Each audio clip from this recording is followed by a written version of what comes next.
Kamusta kayo mga kaibigan? Si Sir Yuli nagbabalik na naman upang magbahagi muli ng panibagong kaalaman sa inyo mga kaibigan. At ang natin namang tatalakayin ngayong araw ay tungkol sa binomial probability distribution. So this is one of the other discrete probability distribution. But before we discuss mga kaibigan the binomial probability distribution, please do subscribe on this channel sa mga hindi pa subscriber ni EasyMath. Makakatulong to, malaking tulong to mga kaibigan. Kung hindi man ito yung hinahanap mo, nandiyan sa ating description box yung playlist, baka nandiyan na yung hinahanap mo. And also hit the notification bell para updated ka sa mga lesson natin everyday.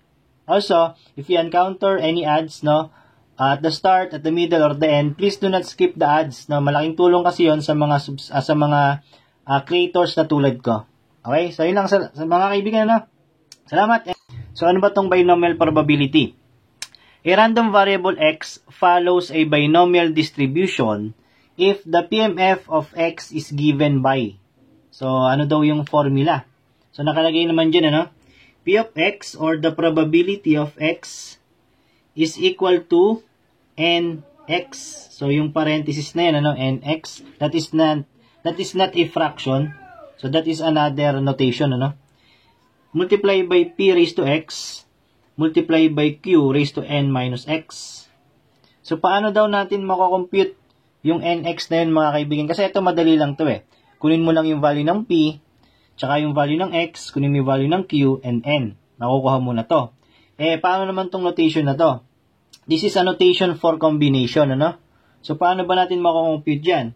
That is equal to n factorial all over x factorial multiply by n minus x factorial.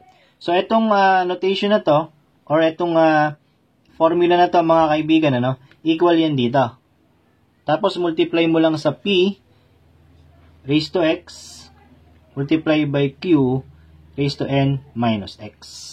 So, ito ngayon, yung formula nung ating p of x or nung probability natin. Okay? Okay.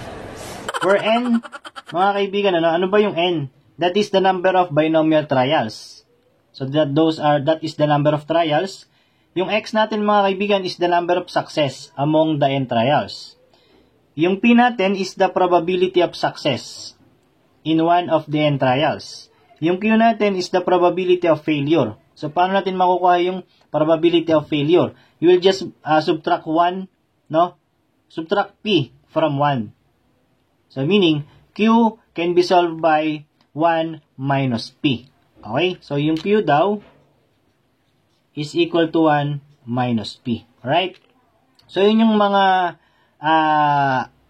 variables, mga kaibigan. Sabi dyan, for x equals 0, 1, 2, up to n. Kasi nga, n trials Marami tayong trials, hindi lang naman isa, dalawa, or tatlo. Okay, so this is the formula, mga kaibigan, in computing for the probability of x using the binomial probability distribution. Okay, so let's have our first example, mga kaibigan.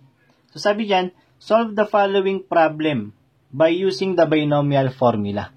So gagamitin lang natin yung formula na diniscuss ko kanina to be able to solve this problem. So example number 1, letter A. Sabi dyan, if n equals 5 and p is 1 over 5, find p of x if x is 3. Okay? So, applying the formula, p of x equals nx, q raised to x, p pala yan. p raised to x, q raised to n minus x. So, alamin natin kung ano ba yung n. Given dyan yung n5, yung x natin is 3, yung p is 1 over 5, ano yung q? So, based on our formula, q is 1 minus p. And p is 1 over 5, so 1 minus 1 over 5. And that is equal to 4 over 5. Okay, mga kaibigan? So, 1 minus 1 over 5 is 4 over 5. Therefore, this is the value of our q. So, meron na tayong n, meron na tayong x, p, and q. Therefore, we can solve for the probability directly, So, ano daw? Probability of x, ano ba yung x natin? 3, So, p of x equals 3 ay, yung n, Again, itong notation na to ay equal sa n factorial over x factorial multiply by n minus x factorial. So, yung n natin, no? Yung n natin, mga kaibigan, is, ano nakalagay dyan? 5, ano? So, 5 factorial. Sulat ko nga muna, baka malito kayo, mga kaibigan. So, ito ay n factorial over x factorial multiply by n minus x factorial. Okay? Tapos, copyin lang natin yung p raised to x, q raised to n minus x. Alright. So, substitute na natin, mga kaibigan. Asan ba yung n? 5. So, 5 factorial all over x. Ano yung x natin? 3, ano? 3 factorial. Tapos, 5 minus 3 factorial. Yung p natin is 1 over 5. 1 over 5 raised to x. Yung x is 3. Tapos, yung q natin is 4 over 5. Raised to n minus x. Asan ba yung n minus x? Ito, 5 minus 3. Okay? So, using our calculator, mga kaibigan, so, napakahalaga ng calculator na malaking tulong yung calculator natin dito, mga kaibigan.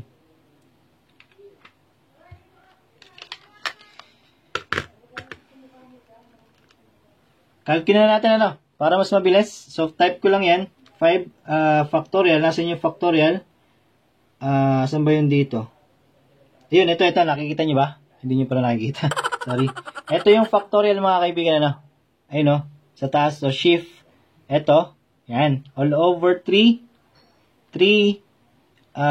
factorial ulit.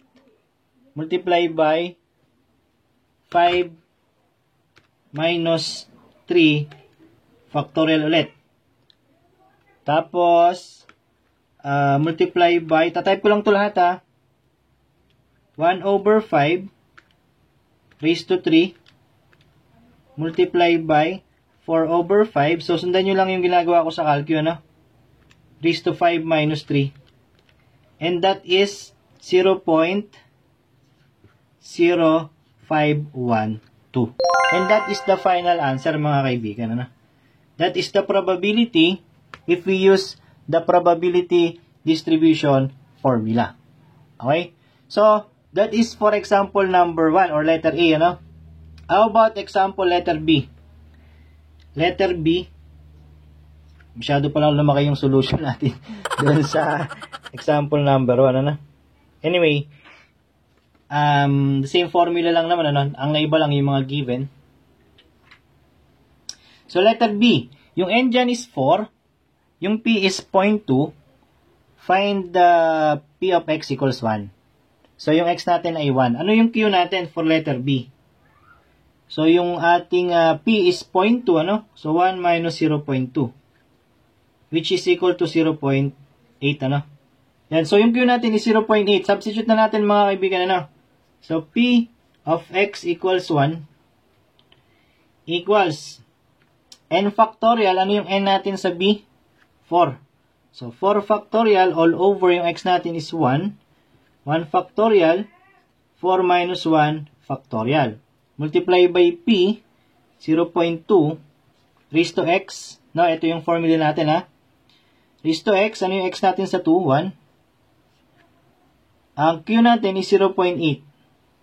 Raised to n, which is 4, minus x, which is 1. So, again, tatype ko lang sa calculator natin yan, mga kaibigan. Sundan nyo lang, ha. Listen, look, and listen, and learn. 4 factorial all over 1 factorial, 1 factorial multiply by 4 minus 1 factorial. Multiply by 0.2 raised to 1, so hindi natin lalagay yun. Multiply by 0.8 raised to 4 minus 1. And that is equal to 0.409 or 41, ano? 0.41, mga kaibigan. So that is the probability of example number 2 using the probability distribution. Ngayon, mga kaibigan, there is another way, ano, in solving for the probability using this formula or the probability distribution. Gamit lamang yung calculator natin. Okay? So, paano? Tuturo ko sa inyo, na mga kaibigan, paano natin gagamitin yung calculus natin para ma-solve ito. So, doon tayo sa example number 1 natin. So, letter A natin, ano? So, sa calculus nyo, punta lang kayo sa menu, no? Tapos hanapin nyo yung distribution. Ito, number 7. So, equals mo lang yan. Tapos, hanapin mo yung binomial PD. Anong number dyan? So, number 4, ano? Binomial probability distribution. So, number 4, pindutin mo yun. So, may lalabas dyan, list or variable. Since hindi naman to list, no? Variable lang yung given. The value of n, x, p, and q. So, 2 yung pipiliin natin dyan. Ngayon, lalagay lang natin yung mga value. Ano yung x natin sa number 1? Yung x natin sa number 1 ay, ano ba yung x natin doon? 3, ano? Ayan, 3. So, 3 yung x. Yung n natin is 5. Yung p natin, mga kaibigan, given yan, 1/5. So, 1. Ito, napindot mo na yung 1 kasi may magta-type ka ng fraction eh. So, 1. Ito, 1. Ito, 1. Pindutin mo to para magkaroon tayo ng fraction. Ito, over 5. Yan. So, yun yung ibig sabihin ng 1/5. Ano? Equals mo lang. Equals pa. That is 0.0512, which is our final answer. Oh my God! Wow! Okay, so using lamang yung ating calculus, makukuha natin yung final answer, ano? Pero, again, take note in your class, ano? We cannot use our calculator or hindi natin pwedeng gamitin yung calculus lang kasi kailangan natin ng complete solution eh. Kumbaga, itong solution natin sa calculus, for checking lang kung tama yung sagot natin. Okay? So, let us check kung tama ba yung number 2 natin, ano? Yung letter B. Type lang ulit natin yung mga value, ano? Again, ano ba yung x natin sa B? X natin is 1. So, type mo lang 1. 1, no? Tapos, equals mo lang. Ano yung n natin dyan? 4. So, 4 equals mo lang. Tapos, yung p natin is 0.2 din. So, ayan na yan, ano? Equals mo na lang. That is 0.4096 or 0.41. Right? So, that is how we use our calculator, mga kaibigan, ano? And using the formula, you can compute for the probability using the probability distribution formula.